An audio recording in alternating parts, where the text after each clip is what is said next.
সুপ্রিয় শিক্ষার্থীবৃন্দ, সবাইকে প্রীতি শুভেচ্ছা জানাচ্ছি।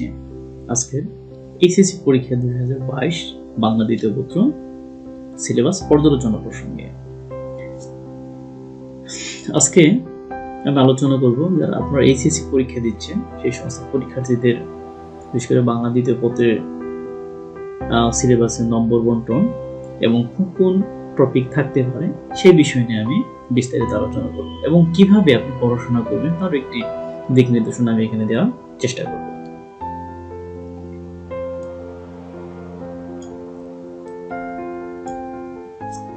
আপনারা জানেন যে কোভিডের পর থেকে বিশেষ করে এইচএসসি যারা পরীক্ষার্থী তাদের সিলেবাস কিন্তু নানা সময় পরিবর্তিত হয়েছে। কেউ কেউ কিন্তু পরীক্ষা না দিয়ে পাশ করেছে, আবার কারোর জন্য সিলেবাস সংক্ষিপ্ত করা হয়েছে। এবার যারা পরীক্ষা দিচ্ছে অর্থাৎ 2022-এর পরীক্ষার্থী যারা বিশেষ করে বাংলা দ্বিতীয় পত্র তাদের জন্য কিন্তু শর্ট সিলেবাস করা হয়েছে, অর্থাৎ তাদের নম্বর থাকবে 50। বাংলা দ্বিতীয় পত্র আপনারা বিষয় করে জানেন 102, অর্থাৎ বাংলা প্রথম পত্রে 101 এবং বাংলা দ্বিতীয় পত্র হচ্ছে 102। এবং আমি বলেছি যে বাংলা দ্বিতীয় পত্রের পূর্ণমান হচ্ছে 50। এই 50 নম্বর দুটি অংশে বিভক্ত থাকবে। প্রথম অংশ হলো ব্যাকরণ, ব্যাকরণে 15 নম্বর এবং নির্মিত অংশে 35 নম্বর। 15 প্লাস 35 সর্বমোট পরীক্ষা হবে 50 নম্বরে। আপনারা এটাও জানেন যে এইচএসসি পরীক্ষার্থীদের বিশেষ করে বাংলা দ্বিতীয় পত্রে কিন্তু বহু নির্বাচনী প্রশ্ন নেই, যদিও বাংলা প্রথম পত্রে বহু নির্বাচনী প্রশ্ন আছে।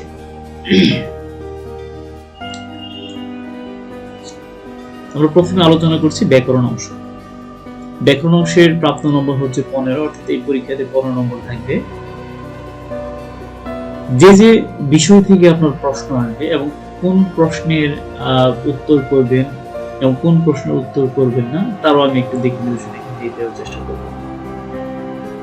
ব্যাকরণ অংশের মোট 6টি প্রশ্ন থাকবে, তার মানে হচ্ছে আপনি 3টি আনসার করতে হবে এবং প্রত্যেকটারই পূর্ণমান হলো 5 করে। যেমন বাংলা উচ্চারণের নিয়ম, এ থেকে একটি প্রশ্ন থাকবে এবং বিকল্প হিসেবে থাকবে বাংলা বানানের নিয়ম রীতি। কি বলেছি? বাংলা বানানের নিয়ম রীতি। তো যদি নিয়ম রীতির প্রশ্ন না থাকে এর বিকল্প হিসেবে থাকতে পারে শুদ্ধ বানান। মানে প্রশ্নটা এরকম হতে পারে, বাংলা একাডেমি প্রণীত বাংলা বানানের 5টি নিয়ম লেখো, অথবা অতৎসম শব্দ উচ্চারণের 5টি নিয়ম লেখো। যে কোনো ভাবে প্রশ্ন আসতে পারে বানানের নিয়ম। আর যদি এটা না থাকে তাহলে আপনার এভাবে প্রশ্ন আসতে পারে যে নিচের শব্দগুলো অশুদ্ধ শব্দগুলো শুদ্ধ করে লেখো, অথবা নিচের যে কোনো 5টি শব্দে শুদ্ধ বানান লেখো। সেখানে শব্দ কয়েকটি বেশি থাকতে পারে, অর্থাৎ 5টি যেহেতু দিতে হবে সেখানে 7টি বাড়তি এরকম থাকতে পারে। তো আপনি যদি উচ্চারণেরটা বাংলা উচ্চারণ নিয়ম যদি আপনি ভালো করে সবগুলো পড়েন তাহলে দ্বিতীয় অপশনটা আপনার না পড়লেও চলবে। তার মানে হচ্ছে আপনার এই নীতি সংক্ষিপ্ত সিলেবাস আর তারপরে আরো সংক্ষিপ্ত হয়ে যাচ্ছে। তার মানে হচ্ছে ব্যাকরণ অংশে যদি আপনি 3টি অংশ ভালো করে পড়েন আর 3টি অংশ আপনার না পড়লেও চলবে। ডিসিশন এখন আপনার কাছে। তবে আমি সাজেস্ট করব, যেহেতু আপনারা পরবর্তীতে অ্যাডমিশন টেস্ট দিবেন, আপনাদের পড়াশোনাটা কেবল যেন এই পরীক্ষা পাশ করার দিক না হয়, এই কারণে আমার সাজেস্ট হলো আপনারা সবগুলো বলতে কোনগুলো কথা বলছি, আপনার টপিকের যে যে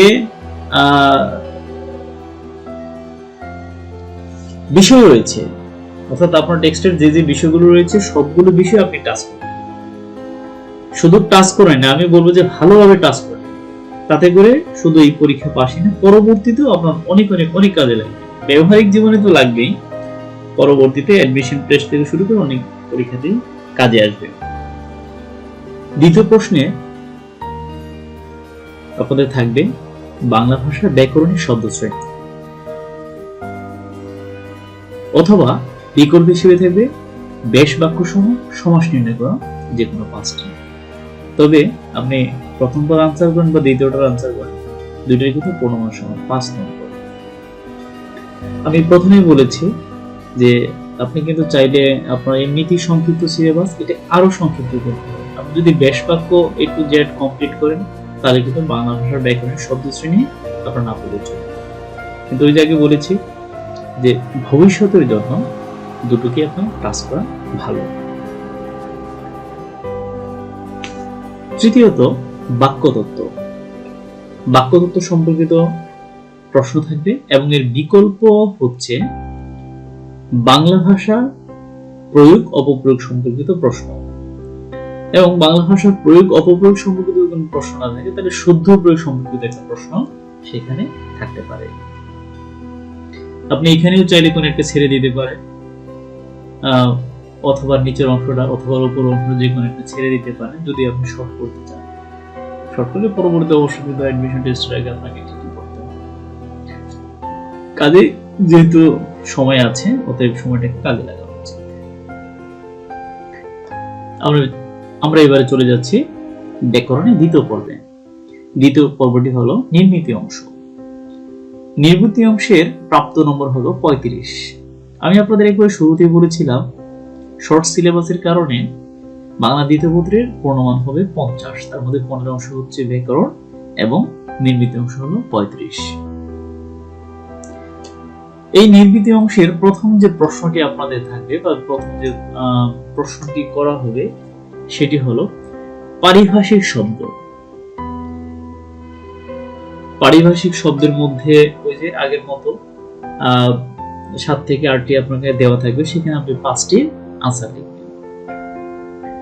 এটার কিন্তু পূর্ণমান 5, যেহেতু সংক্ষিপ্ত করা হয়েছে। যদি সংক্ষিপ্ত না হতো তাহলে কিন্তু এটার পূর্ণমান হতো 10। হ্যাঁ, এবং 10টি উত্তর দিতে হতো। সংক্ষিপ্ত হওয়ার কারণে এখানে আপনার আনসার করতে হবে 5টি এবং পূর্ণমান হলো 5। পারিভাষিক প্রশ্নের উত্তর যদি আপনি না দেন বা না লিখেন, তাহলে আপনার জন্য একটি বিকল্প আছে, সেটা হলো অনুবাদ। 5 থেকে 10টি অনুবাদ পড়লে কিন্তু অনায়াসে কিন্তু এসএসসি তে কমন লাগানো যায় বা কমন পড়ে।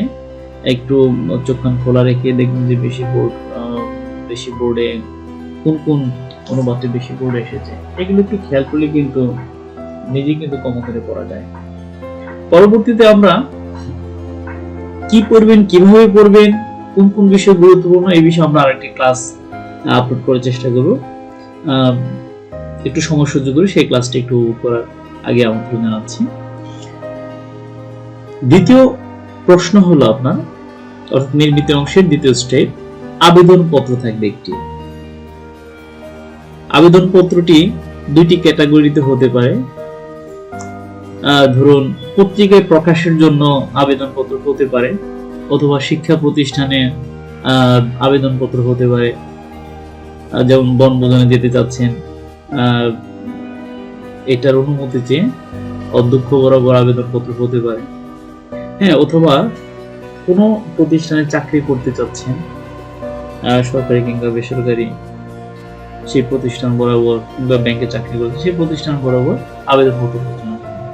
তার মানে দুই ক্যাটাগরি থেকেই একটা আবেদন পত্র আসতে পারে বলতে আসবে। আর এর বিকল্প হচ্ছে প্রতিবেদন রচনা। আপনি যদি মনে করেন যে সবগুলো আবেদন আপনি পড়ে ফেলেন, প্রতিবেদন টাচ করবেন না, ওকে, টাচ না করলে আপনি আনসার করতে পারবেন, তাহলে আপনার সিলেবাসটা শর্ট হয়ে যাচ্ছে। আর যদি মনে করেন না দুইটাই আমি একটু দেখবো, কোনো আপত্তি নেই, ওকে, পরবর্তী স্টেপের জন্য আপনার কিন্তু এটা সুবিধা হয়ে গেল।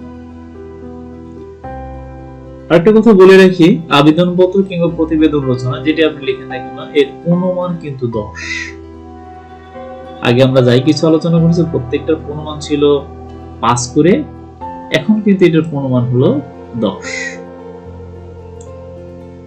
কাজেই যখনই আপনি আবেদনপত্র লিখবেন তখন কিন্তু একটু fresh and fair, neat and clean ভাবে আপনি লেখার চেষ্টা করবেন। যেহেতু নম্বরের পরিমাণ বেশি, সুতরাং আপনাকে গুরুত্ব দিতে হবে একটু বেশি। তৃতীয় স্টেপ হলো সারাংশ বা সারমর্ম একটি থাকবে। এটা সারাংশ দিতে পারে, সারমর্ম দিতে পারে। এটা একমাত্র প্রশ্ন কমিটি বুঝবে যে আসলে কোনটা দিতে। তবে এর বিকল্প হিসেবে আছে ভাব সম্প্রসারণ। আপনার যদি কনফিউশন থাকে সারাংশ পড়বো সারমর্ম পড়বো দুইটা বেশি হয়ে যেতে, তাহলে এই দুইটা ছেড়ে দিয়ে আপনি পড়তে পারেন ভাব সম্প্রসারণ, তাহলে যে কোনো একটি পড়লে হবে। অর্থাৎ ভাব সম্প্রসারণ পড়লে তার বিকল্পটা না পড়লেও চলে। বেছে বেছে আপনি 7 থেকে 8টি ভাব সম্প্রসারণ আপনারা ছোটবেলা থেকে পড়ে আসছেন, এগুলো আসলে মুখস্থের বিষয়, একটু প্র্যাকটিসের বিষয়। ছোটবেলা থেকে যেহেতু পড়ে আসছেন, ওই পুরনো পড়াগুলো একটু ঝালাই করবেন, নতুন করে একটু দেখবেন, নতুন কিছু কিছু টপিক আছে। অর্থাৎ কোন একটা বিষয় সম্পর্কে একটু বিস্তারিত লেখা, আপনি যা জানেন আপনার ওই জানার পরিধি থেকে আপনি লিখবেন, একটু সাজিয়ে গুছিয়ে লিখবেন। এটাই হলো ভাব সম্প্রসারণ। কোন একটা ভাব দেওয়া থাকবে, এটাকে আপনি সম্প্রসারিত করবেন, এটাই হলো ভাব সম্প্রসারণ। এটা কিন্তু পূর্ণমান 10। আর সারাংশ সারমর্ম বিষয়ে আমাদের আরেকটা পরবর্তী এমডি ক্লাস আছে, পরবর্তী আমি ডিটেইলস আলোচনা করব কিভাবে লিখলে আপনি বেশি নম্বর পাবেন, ওটা পরবর্তী আমি জানিয়ে দেব। জাস্ট আজকে আমরা ওই নম্বর বন্টন নিয়ে আলোচনা করেছি। আপনি সারাংশ সারমর্ম লিখে কিংবা ভাব সম্প্রসারণ লিখে পূর্ণমান হলো 10। চতুর্থ স্টেপ হলো সংলাপ। একটি সংলাপ থাকবে এবং এটির পূর্ণমান হলো 10। সংলাপের বিকল্প হিসেবে থাকবে ক্ষুদে গল্প। আপনি যদি মনে কোনো সংলাপ আপনি ইন্টারেস্টেড না, তাহলে আপনি ক্ষুদে গল্প প্র্যাকটিস করতে পারবেন, বাসায় ট্রাই করতে পারেন। ক্ষুদে গল্প যদি বাসায় প্র্যাকটিস করেন, তাহলে মনে করুন যে আপনার বিকল্প হিসেবে সংলাপ না পড়লে চলবে। তারপর আমি বলবো যে একটু ক্লাস করবেন, কোনোটাই খুব মুখস্থের দরকার নেই, জাস্ট একটু প্র্যাকটিস করুন, পড়ে গেলেন মাথায় একটু সেভ করেন, স্ট্রাকচারটা একটু ফলো করলেন, কিভাবে ক্ষুদে গল্প লিখতে হয়, কি কি উপকরণ থাকে, এগুলি তাহলে দেখবেন অনায়াসে লিখে হয়ে যাচ্ছে।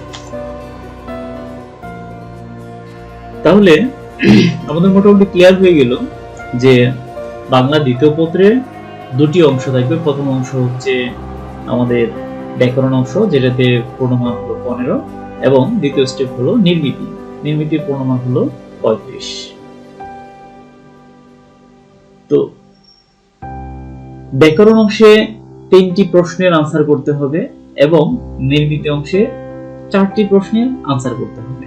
4টি প্রশ্নের আনসার করলেও পূর্ণমান থাকবে 35, আর ব্যাকরণে পূর্ণমান হবে 15। তো মোটামুটি আমাদের প্রশ্নের মানবন্টন সম্পর্কিত, সময় সম্পর্কিত এটি ছিল আমাদের আজকের ক্লাস। তারপরে কোনো কিছু জানা থাকলে আমাদের তো কমেন্ট অপশন আছে, আপনারা জানাবেন, এবং ক্লাস রিলেটেড যে কোনো প্রশ্ন আপনি করতে পারেন। তো যে যেখানে থাকবেন ভালো থাকবেন, সুস্থ থাকবেন, আর মনে রাখবেন যেহেতু সামনের পরীক্ষা, অবশ্যই পড়াশোনার সাথে থাকবেন। সবাইকে নিরন্তর শুভেচ্ছা।